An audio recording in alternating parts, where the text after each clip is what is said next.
Bien, c'est la description d'un monde de travail, d'un monde d'hommes, d'un monde qu'on voit pas, surtout la nuit. Lunchroom, c'est une pièce qui représente fidèlement la réalité en usine.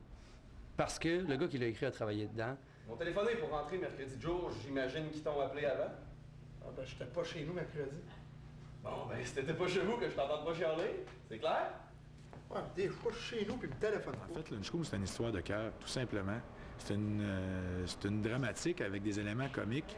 Puis c'est une histoire qui rejoint beaucoup de personnes parce que tout le monde connaît quelqu'un qui a travaillé dans une usine ou dans un milieu clos où il est presque impossible de savoir ce qui se passe à l'intérieur. Les usines, c'est des milieux très fermés, puis on raconte très peu ce qui se passe là. Puis, ce qui arrive, c'est qu'il y a des gens qui sont déchirés là-dedans, qui rentrent de reculons, pour employer l'expression des gens d'usine. À soir, je rentre de reculons, je m'en vais travailler. Vous savez, quand on a la chance de faire un travail qu'on aime, on voit pas ça, tu sais. Moi, je travaille à l'école Paul-Hubert, à Rimouski, puis je rentre à tous les matins, j'ai hâte de rentrer, voir les jeunes, tout ça. Mais pour quelqu'un qui s'en va faire 12 heures à shop, pour faire le même mouvement répétitif ou pour faire la même job depuis 12, 15 ans, 20 ans, 25 ans, à un moment donné, il est où le défi pour eux autres, puis il se crée plein de problématiques. Donc, pour en revenir à ta question, je pense que c'est une histoire de cœur. Parce qu'il y a beaucoup de gens qui développent un stress à travailler là-dedans. Il y a beaucoup de cas de CSST, il y a beaucoup de cas de dépression, d'alcoolisme, de dépendance à diverses drogues. Tout le monde doit avoir un père comme moi. Oh, mais là, quand Karen était avec sa mère, là, elle n'a jamais rien fait. As-tu donné du pot? Non. On va prendre la coke. Plus discret. C'est vrai que pour des filles, C'est sûr que Claude, c'est en partant, c'est un beau gars. T'sais, ça, c'est sûr, en partant. Tombeur de femme ou de pute, tout dépendant. Plus de pute, là, ça coûte plus cher un peu, là, mais non, en fait, c'est ça. C'est le bum, en fait, qui a eu... je pense que ça pourrait être un bon gars si c'était pas de ses problèmes de consommation. Ses problèmes de consommation, d'alcool, de drogue, ont fait en sorte qu'il a perdu sa femme, sa famille. Bon, fait qu'il reste la shop, puis son chum Roger. Puis c'est ça, je pense que son univers tourne autour de sa job, puis de sa dope. Donc ce qui fait, s'il perd sa job ou s'il perd sa dope, ben, il perd tout. Donc c'est peut-être un peu pour ça d'ailleurs qu'il en veut tant que ça à Mario, puis il veut le faire péter pour enfin avoir le contrôle de l'usine. C'est la seule place où il peut avoir un petit peu de pouvoir dans sa vie, c'est à l'usine. T'es-tu une tapette, toi? En tout cas, tu me fais penser à mon ex. Ils sont toutes pareilles, les femmes, toutes pareilles. C'est pour ça que je reste ça, le Roger, je reste ça, je veux pas rien savoir.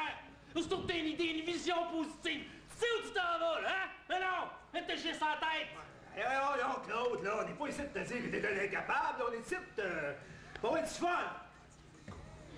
Ben, j'espère! Roger, c'est une tête brûlée. Hein. C'est un rocker de la pire espèce, un crotté. Tu sais, là, c'est le magouilleur de la place. C'est lui qui s'acquitte des jobs sales là, pour les boss. Là, qui joue tout le temps les deux rôles.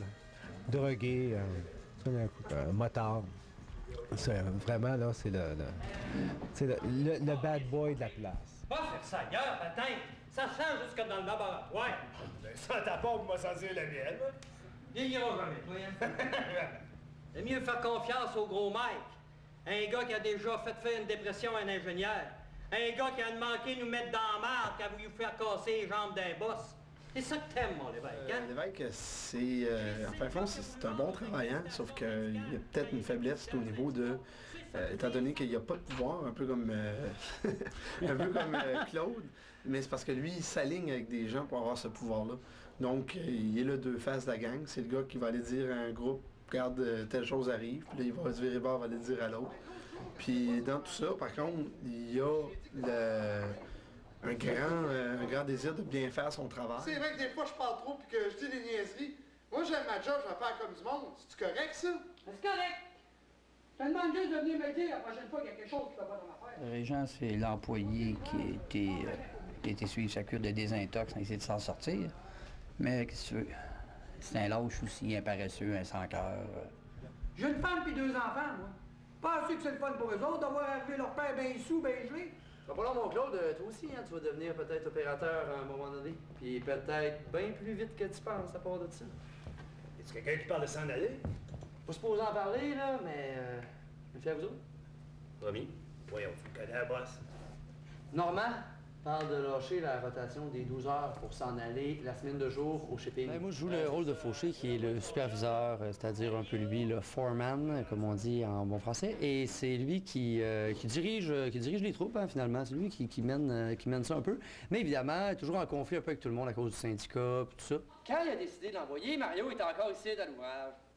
Ah ben, j'ai mon esti. Hey, ça va faire, là. Hey, j'ai plus confiance en vous autres, pantoute. Normand, c'est un peu comment je dirais ça, le patriarche de la gang. Ça fait 35 ans, peut-être plus, qu'il travaille à l'usine. Il les a toutes vues, il les a toutes connues. Ah oui, mon François! Montre-moi que t'es pas comme eux autres! OK. Ils ont décidé de nous faire sauter le gasket. Casquette! À toi et Mario. Ils se sont dit que sans vous autres, les gens allaient prendre leur trou. Ouais, étant donné qu'on a signé un contrat social de 7 ans avec la compagnie, on a laissé tomber notre droit de grève, puis eux autres, le droit de faire un lock-out. Ça fait que quand ils ont voulu nous mettre les payes aux 2 semaines, le seul moyen de montrer notre désaccord, c'est de refuser tout l'overtime qu'on nous offrait. Joanne a décidé de ne pas suivre les directives syndicales, ça fait qu'il y a bien des gars qui ont mis de la pression. Ça n'a rien changé, elle a continué à faire du surtemps en disant qu'elle n'avait pas peur du syndicat. Fait qu'on a passé une motion pour couper tous les liens qu'on a avec elle. Elle n'a plus le droit de rentrer dans le lunchroom et dans tous les locaux qui appartiennent aux syndiqués. Mais où est-ce qu'elle mange? Elle mange dans sa toilette. Je fais le personnage de Jocelyn Pelletier, hein, je reproduis un peu ce qui est arrivé. Donc j'ai regardé Jocelyn, je me suis un peu inspiré. C'est ça que ça donne, hein, c'est drôle. Ma famille qui me dit de pas en théâtre parce que c'est un monde de drogués. Chris, j'en verrai jamais autant que ça. Le personnage de Normand d'André Dubé me tient beaucoup à cœur parce que c'est un gars qui essaie de résister, qui rentre de reculons, mais qui est un peu le paternel de tout le monde là-dedans, puis qui est sur une ligne droite, qui a ses principes, qui boit pas, dans la pièce en tout cas, qui boit pas, qui juge pas nécessairement, qui est un peu le porte-parole de tout le monde, qui veut faire sa job du mieux possible, dans la meilleure harmonie possible. Ils ont dû vous entendre jusqu'en ville. Qu'est-ce qui se passe? Ah, levez-vous, les gars. Les deux estis de fous là, madame. Oh, Claude a lancé sa casquette, puis l'autre a tiré au travers.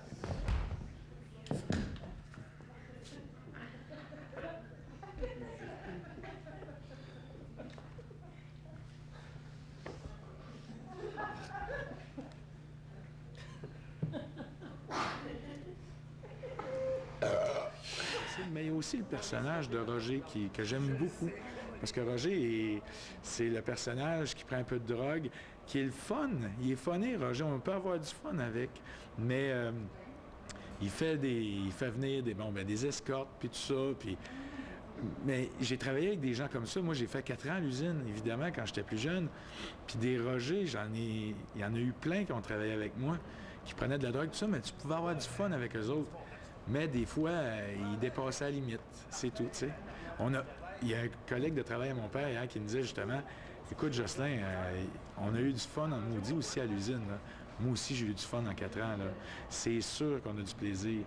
Mais est-ce que le plaisir vaut tous les moments où on est triste puis qu'on est écœuré de travailler là? Pas sûr. Ils vont les faire rentrer dans le shop. Je peux pas croire qu'ils vont faire rentrer ça ici. Je pense vraiment qu'ils vont se gêner. Ça part des 33 ans de la vie de mon père en usine. Puis il me disait toujours, Jocelyn, si tu savais tout ce qui se passe là, il faudrait que tu écrives un livre, puis tout ça. Au lieu d'en écrire un livre, à sa mort, j'ai décidé d'en faire une pièce de théâtre. Donc, j'imagine qu'il est avec nous autres, puis qu'il apprécie ça, parce que d'ailleurs, il y avait des collègues de travail qui étaient ici, des anciens collègues de travail qui étaient ici, qui ont adoré la pièce. Pensez-moi que t'avais une grande gueule de même, les mecs! Je veux rien faire! Les gars, calmez-vous. Même-toi pas de ça, Martin, OK? J'ai travaillé en usine 6 ans chez Bombardier Aéronautique. Puis j'en ai vu, et c'est pas aussi pire que ça, là. Sans nécessairement avoir des situations aussi critiques, là. Les personnages, je les ai toutes vus en usine. J'ai des gars qui vont faire des petits joints pendant le break, là, même de jour, tu sais, là.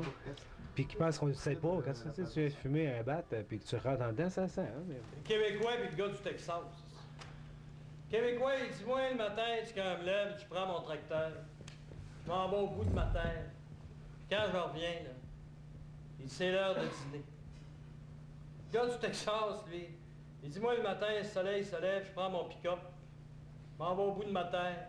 Puis quand je reviens, le soleil se couche. Je n'ai déjà vu un pick-up de même. Moi, j'ai déjà travaillé dans le milieu hospitalier la nuit. C'est pas facile. T'es à part des autres.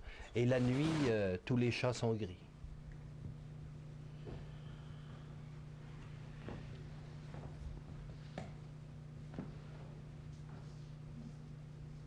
Ça répond pas. Moi, j'ai travaillé dans des shops, puis c'est vrai que c'est à peu près comme ça. On est chum, mais on n'est pas chum. Demain, tu travailles plus là, puis...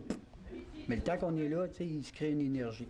Puis ça, bon, on la retrouve dans la pièce. On est des confrères de travail. Faut toujours se dire que ça va pas plus. Les vrais chums, il faut qu'ils viennent dans dehors. On a commencé le 4 décembre 2008 parce que c'était la soirée d'anniversaire de naissance à mon père. J'avais décidé de faire ça, même s'il était décédé. Un cadeau, un défunt cadeau.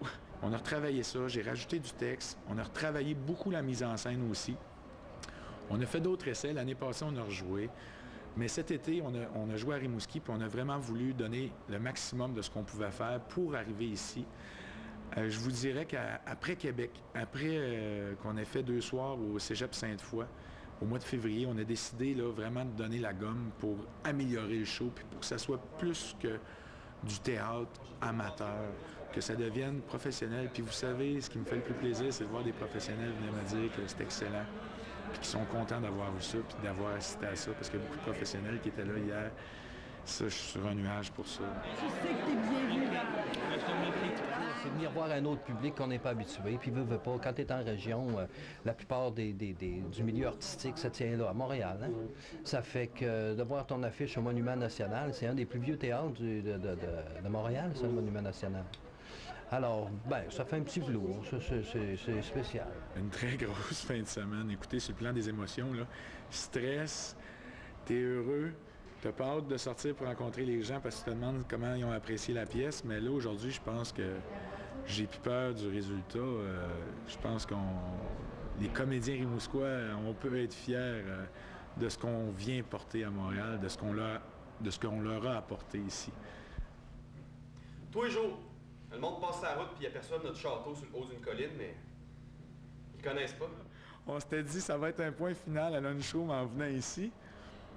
Mais là, avec les commentaires que j'ai eu hier, il faut que j'en parle aux comédiens, mais on a parlé à beaucoup de monde, puis c'est peut-être pas fini, mais on va voir en tout cas. Ça dépend de la disponibilité de tous aussi.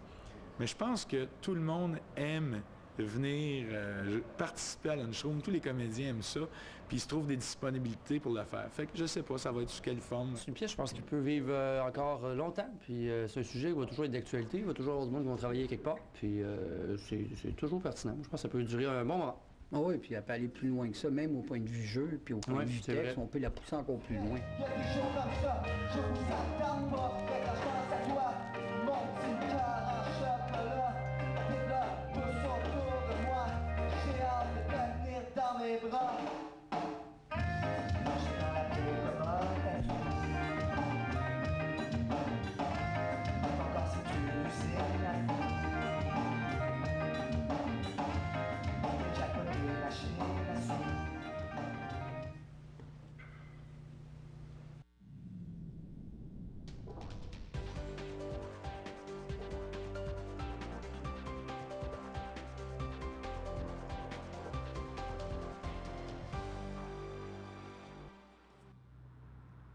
Bonsoir, ici Katia Laflamme et bienvenue à Autrement Vu.